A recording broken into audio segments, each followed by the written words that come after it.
mauvais temps barré moi. Brave souhait, à tout temps nous potes ouais, à mauvais temps barré moi. La pluie peut tomber, et à mouiller.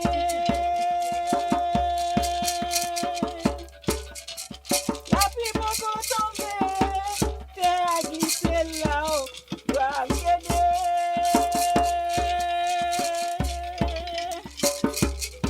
Brave guédé, à tout temps nous potes ouais, à mauvais temps barré moi.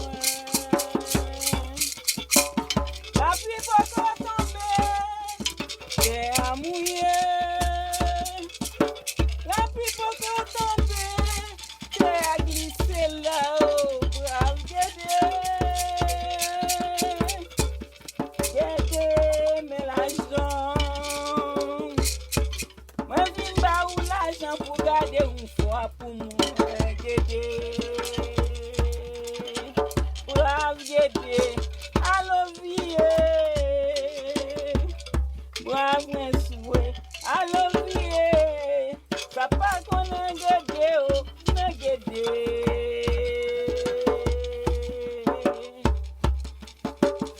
Guédé niveau a changé. A changé, guédé niveau a changé. Guédé connaît les mangages, faut me papa guédé ou a changé. Guédé connaît les mangages, m'a brûlé. Papa guédé ou a changé. A changé, guédé niveau a changé. Messieurs, dames, bonsoir. Bonsoir la société. Voilà. Et je suis Ferdi Ajax. Merci d'être venu. Merci beaucoup d'être venu. Je suis très contente. Aujourd'hui, je vais vous parler de moi parce qu'on m'a exigé. Et je vais vous parler aussi d'Haïti. C'est une façon de découvrir Haïti avec sa beauté, sa souffrance et sa force de vivre. Parce que Haïti ne meurt jamais. Voilà, merci.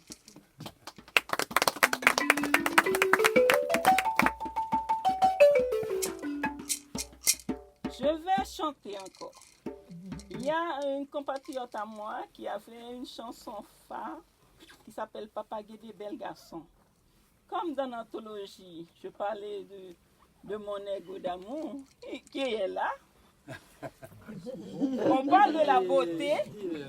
On parle de la beauté. Souvent, on accorde la beauté à la femme.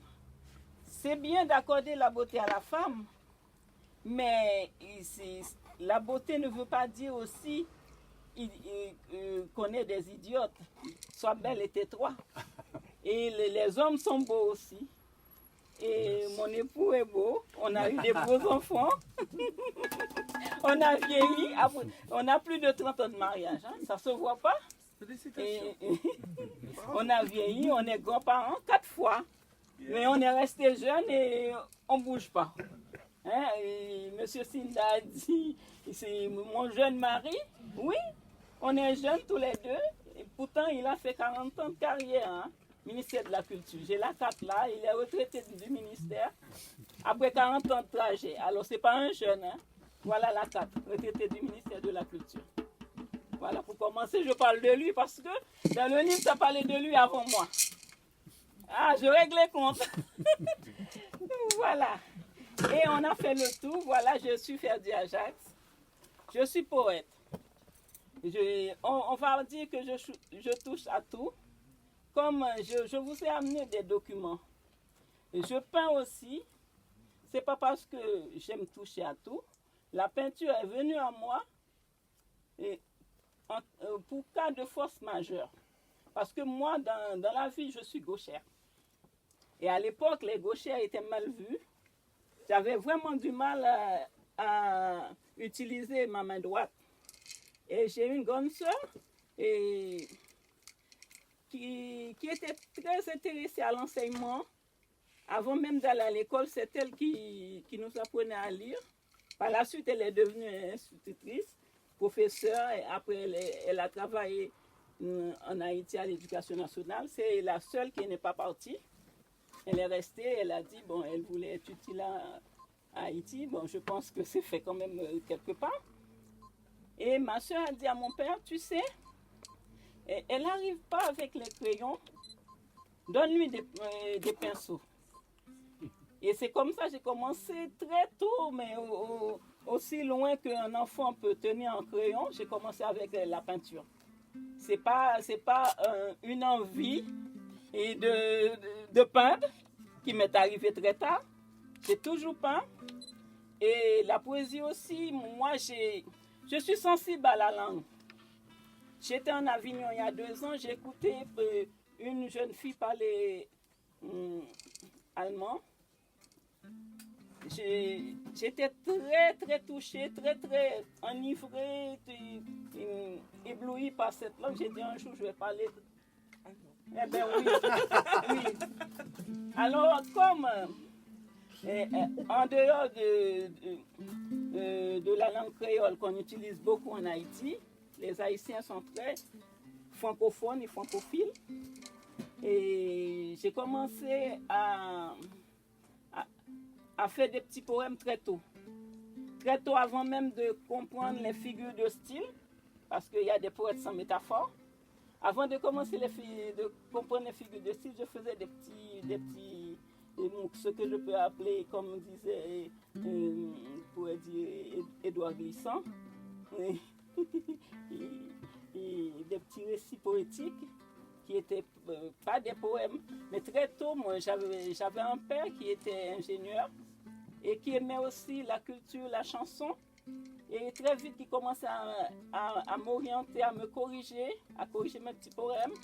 Et là, j'ai continué aussi longtemps que jusqu'à nos jours. À chaque fois, j'ai quelque chose que je ne peux pas dire ou je veux parler autrement. Je fais un poème, même si je suis dans un bus et là où je suis, dans n'importe où. Et c'est pour ça que j'ai toujours un crayon. Quand je n'ai pas un crayon, je suis malade. J'ai besoin d'écrire, j'ai besoin de peindre. Et finalement, la poésie, comme je parlais de son, pour moi, la poésie, c'était d'abord des sons, les rimes, les mouvements de rythme. Et moi, je disais, j'allais jamais publier. Mais à force d'être toujours sur scène, parce que je ne suis pas une bête de scène, mais je pense que sur scène, on partage mieux que dans ce que j'ai dans mes livres là. Là, c'est plus vivant, quoi. Moi, en face de vous, qu'un petit bout de papier et tout ça. Et un jour, quand même, j'étais ce qu'on appelle, pour les anciens doivent connaître, théâtre noir. Et, ouais, près de. Oui, voilà. À la Nation. Métro Nation, par là, ouais. Bel-Air. Oui, Bel-Air. Et je déclamais, j'avais mon fils aîné qui avait à peu près entre 12 et 14 ans. C'était mon partenaire de scène jusqu'à ses 18 ans. Maintenant, il a 2 chats à fouetter, comme on dit. Et j'ai un poème qui s'appelle « Peuple, que voulez-vous » Et j'ai mis un président qui se met à la place du peuple. Et c'est le peuple qui demande tout ce qu'il voulait. Et ce poème-là, c'était un peu rigolo, mais c'était pour dire aussi tout ce qui se passe en Haïti, on leur donne un fauteuil, mais le peuple souffre à chaque fois de dire un peu si le peuple se mettait à la place du président. Et puis ça a fait rigoler. Et puis après, tout le monde me demandait de réclamer ce poème. Et puis au bout de quelques jours, sur scène avec ce poème rigolo, mais qui a quand même du fond. Et un monsieur est monté après mon passage sur scène et est monté sur le podium en disant que moi je suis éditeur je vais éditer vos poèmes. J'ai dit, moi, c'était pas prévu. Et puis, La magie à la volonté. oui, voilà. Et puis, finalement, dans quelques jours, j'ai signé avec lui. Mais j'ai signé, mais je ne voulais pas publier. J'ai publié 12 ans après la signature. J'ai laissé ce papier-là dans un coin, j'ai fait tout ce que j'avais à faire. Et puis à un moment donné, je me suis confrontée à un problème personnel de santé. J'ai voulu écrire autre chose. J'ai dit, mais avant de passer à autre chose, j'avais signé quand même. Je l'appelle, mais c'était plutôt pour le dire, je veux annuler. Quand je l'ai appelé, il m'a dit, oui, j'ai toujours le dossier. Si vous voulez, on sort. Mais cette fois-ci, il a été très rapide. Il m'a envoyé Non, le contrat est déjà là. Il m'a envoyé les premiers trucs à corriger. Après, un mois après, le premier recueil est sorti. Mais c'était 12 ans après la signature. On a aussi ça. Et puis après, comme après au Théâtre Noir, c'était Pagési qui animait ça de Gob Hebdo. Le deuxième recueil, Au nom de la liberté, c'était pour les 200 ans d'Haïti. Et même s'il n'y avait rien à fêter, mais moi j'avais quand même pensé que Haïti n'est pas libre par hasard, bien que parmi les pays colonisés, il n'y aura pas ça une deuxième fois. Même si Haïti a raté, comment dire, sa gloire, mais ça reste quand même notre sanctuaire de liberté. Si Haïti n'avait pas comment dire, brisé les chaînes, on ne sait pas, en ce moment où nous parlons, dans quelle étape on était. Si c'était maintenant qu'on allait négocier ou combien de temps ça allait durer. Les morts ne sont pas morts pour rien quand même. Je suis contente d'être là et d'avoir pas, bon, j'ai un bracelet mais pas une chaîne, de pouvoir parler et de voir, parce que Haïti, comment dire, la hantise de tout Haïtien, c'est pas, le racisme n'existe pas en Haïti. Il y a des différences de couches sociales. Mais pour moi, le blanc ou le noir ou le vert ou l'indien, où on a accueilli des Arabes, on a accueilli des Chinois, l'homme qui est en face de moi, c'est l'égal de moi. C'est pas mon supérieur. C'est ça Haïti demande, et c'était ça tout simplement. Et bon, ça, c'était pas possible. Et jusqu'à maintenant, on voit que c'est un problème encore. Le problème n'est toujours pas réglé dans notre société. Mais c'était tout ce que Toussaint Louverture avait demandé. La lettre de Toussaint Louverture, il y en a qui vont souvent au Fort de Joux. On peut lire à tout moment, même sur Internet. C'était pas une question que je veux tuer l'autre. Non, c'était je suis un être humain comme vous. Je veux être comme vous. Lâchez-moi.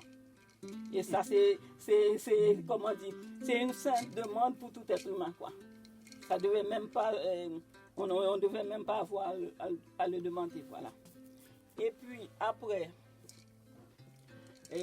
troisième possibilité, moi, c'était, j'ai fait un essai philosophique. Mon troisième ouvrage n'est pas un recueil de poèmes. C'est un essai philosophique entre le vaudou, parce qu'il faut dire que moi, comment dire, au niveau de la religion, Haïti, petite fille, mais quand on vit, comment dire, dans un niveau social respectueux, on ne parle pas du vaudou. Moi, ce que je tiens dans ma main là, c'est impossible. Et que comme mes parents, par rapport à l'éducation que j'ai reçue, de le faire. Ce que je chante là, c'est impossible de le chanter. Mais j'ai fait ma première communion, j'étais dans la chorale une chorale qu'on appelle ambassadrice de Saint-Gérard. Dès l'âge de 6 ans et demi comme ça, jusqu'à ce que je laisse Haïti.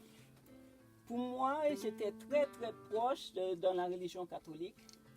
Je disais même à un moment donné, quand j'aurai 16-18 ans, j'allais être novice et bonne sœur plus tard.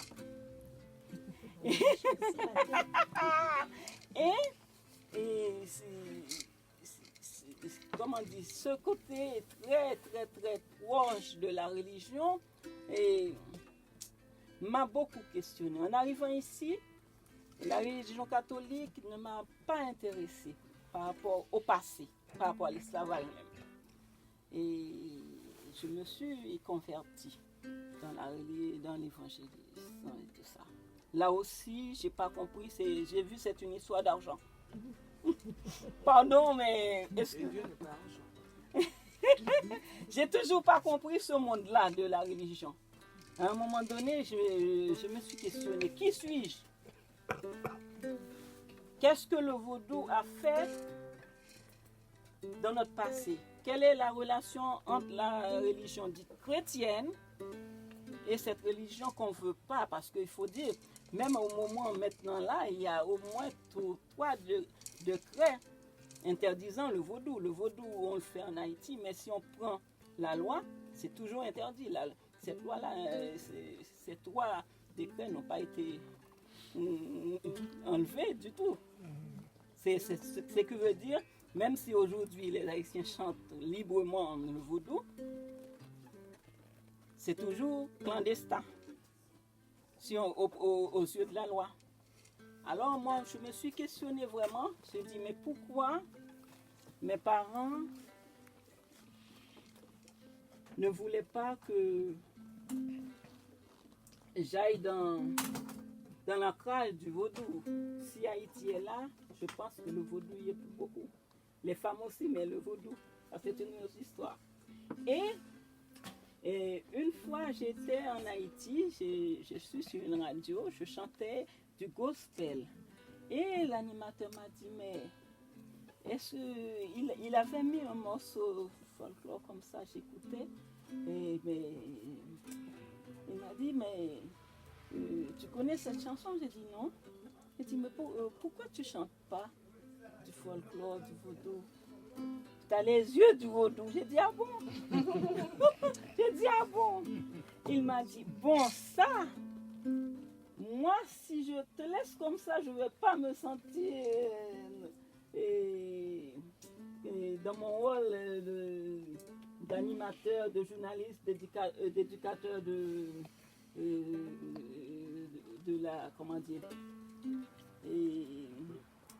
de l'héritage qu'on nous a laissé. Il m'a enregistré au moins 4 cassettes. À l'époque, c'était des bonnes et tout ça. Je suis rentrée chez moi, j'écoutais ça, mais à chaque fois, je ne travaillais pas, j'écoutais, je chantais avec. Et puis comme ça, j'ai appris. Mais une fois que j'ai appris les chansons du vaudou, je suis allée dans l'histoire même d'Haïti. Et l'histoire d'Haïti, vous avez entendu quand même, certains d'entre vous en tout cas, l'histoire du bois caïman, où une dame, Cécile Fatman, parce que justement les esclaves n'avaient pas le droit de chanter ni de danser du vaudou. Mais cette dame-là, Cécile Fatman, et dans la cérémonie du bois caïman, qu'est-ce qui va changer? Et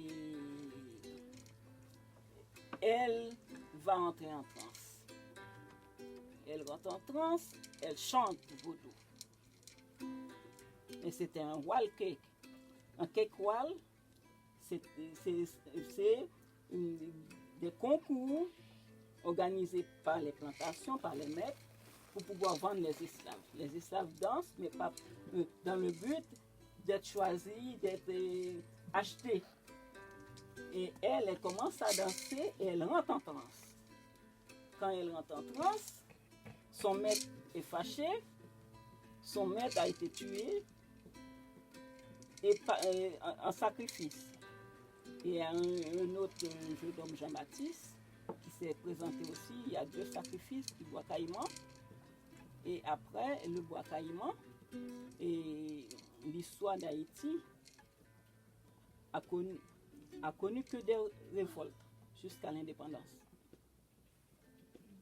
Et si cette transe-là a changé tout, c'est que les forces que nous... ça aurait pu se faire avant. Parce que quand les esclaves arrivaient à Saint-Domingue, la première chose à faire, c'était d'être baptisés pour enlever la force des trans. Mais on revient, je vais revenir à mon livre, la libation, c'est le baptême. Et dans ce baptême-là, on rend d'où un personnage. Parce qu'il y a un mot de passe qui existe dans le vaudou, qui existe dans le baptême catholique et dans le baptême protestant. Quand on met la main sur la tête, c'est les mêmes mots de passe. Je n'ai pas le droit de le dire parce qu'il faut être initié, c'est un truc, mais c'est les mêmes. Mais ça rend l'individu inerte, obéissant. C'est que le baptême soi-disant catholique, qui doit le rendre chrétien gentil, ça avait le but aussi, un but de soumission. Quand j'ai moi dans mon questionnement de femmes descendants d'esclaves, j'ai découvert ça. Mais en déduction de mes expériences aussi, j'ai pu savoir le mot de passe. C'est pareil. Parce qu'à un moment donné, je ne savais pas, j'étais initiée.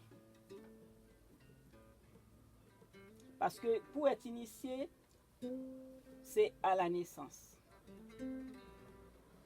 C'est-à-dire à la naissance, au lieu d'offrir l'enfant et dans le baptême sous l'autel à Dieu, à la naissance, le vaudouisant, au soleil couché le lendemain matin, offre l'enfant au soleil, au Dieu invisible, quoi. Mais avant que le soleil, quand les premiers rayons de soleil arrivent. Mais moi, c'est une autre histoire, que c'est pas le but de vous dire, mais c'est comme ça aussi, j'ai su, en allant à l'église catholique et d'être au plus profond de cette religion, j'ai su comment on baptise un enfant. En arrivant aussi très près, mais parce qu'on s'est marié dans le protestantisme, très près aussi, à un moment donné, j'étais sœur Marie-Carmel. Ici. Et après, j'ai su que c'était la même chose. Et j'ai dit, mais je dois écrire. J'ai commencé à écrire sur le vaudou, à faire la comparaison, même dans les hôtels, je suis allée dans les églises, les vévets, qu'est-ce que c'est, à quel moment, quelles sont les analogies entre les vévets et comment dire, les identités, les graphismes qu'on retrouve dans les sultanes, devant les hôtels, dans les vitraux, les églises, tout ça.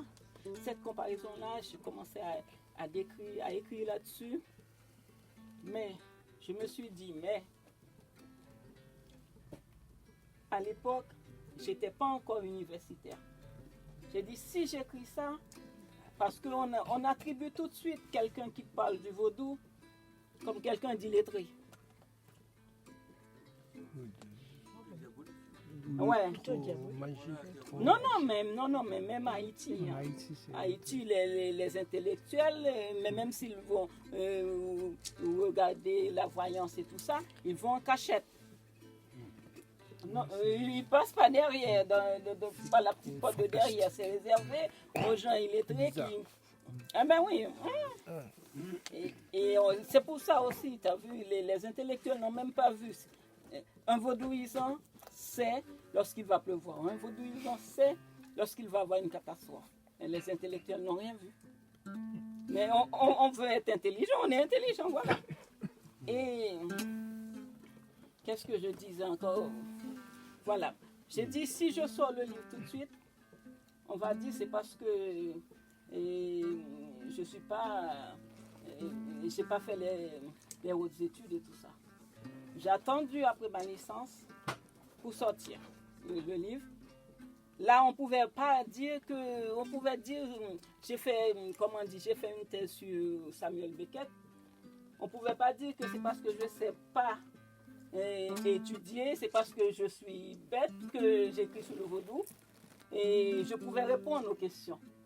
Et la question ne s'est même pas posée, puisque je l'ai fait après. Mais c'était ça aussi ma crainte. J'aurais pu publier ce livre bien avant. Et après ce livre normalement, c'est parce que l'éditeur, bon, c'est l'éditeur qu'il ne faut pas prendre. Hein. Regardez mon dernier éditeur, là, c'est l'éditeur qu'il ne faut pas prendre. Hein. C'est la famille de... c'est la famille de... C'est ton cousin, non? Bon, parce que normalement, c'est en 2 parties. Mais je l'aime bien. Ah ben, tu vois. Ben, c'est... qui se ressemble, ça semble. Bon, c'est en 2 parties. Je l'ai sorti. Après, on a fait le dernier recueil aussi, Mon Manteau Blues. C'est le même éditeur. Mais il y a 1, 2, et il n'y aura pas 3, mais il n'y aura jamais plus. Mon Manteau Blues, parce qu'il n'est pas bon. En quoi n'est-il pas bon? C'est un crétin. Oula. Il corrige pour ajouter des fautes. Mais je le dis, mais tu m'as posé la question. Il corrige pour ajouter des fautes. C'est pas mal ça. D'accord. Non, mais j'ai écrit un titre, mais une phrase, les personnalités ayant vécu, verbe avant ne s'accordent pas. J'ai corrigé 1 fois, 2 fois. À chaque fois, il dit, mais tout est au pluriel. J'ai dit, mais tu ne peux pas regarder, même sur Internet, que le... En fait, vous voulez dire qu'il n'a pas de correcteur. Parce que les Mais qu'on lui dit, il peut vérifier, c'est tout. Voilà, il lui manque un maillon de la chaîne. Il n'a peut-être pas les moyens d'avoir un Rien de tel, un con qui est fier. Il n'a pas les moyens. C'est un éditeur pauvre. Il n'a pas les moyens. Non, c'est pas seulement les moyens, mais si on lui dit, il ne comprend pas, il est bouché. En plus, bouché. Ça n'arrange pas les choses. Non, mais je le dis en public, aujourd'hui en plus c'est filmé, tu vois. Ah, Tu pourras même avoir la vidéo pour lui. heureusement que la poésie est là. Voilà. Et puis, Mon Manteau Blues, j'en arrive maintenant, on revient quand même à la poésie. Voilà. C'est un recueil de 150 pages et j'ai fait 100 poèmes